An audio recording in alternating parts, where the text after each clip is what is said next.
నమస్తే, welcome to NSTV news. ముందుగా ముఖ్యాంశాలు.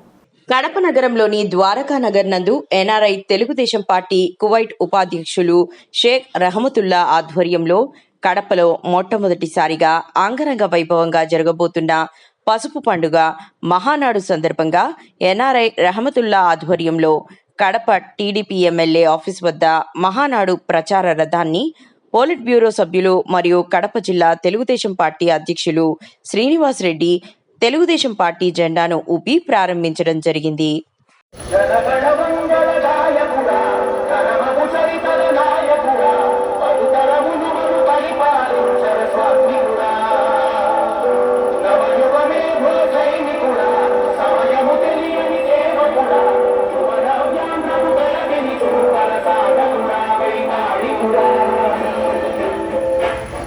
తెలుగుదేశం పిలుస్తుంది రా కదలిన కడపలో మొట్టమొదటిసారిగా జరుగుతున్న పసుపు పండుగ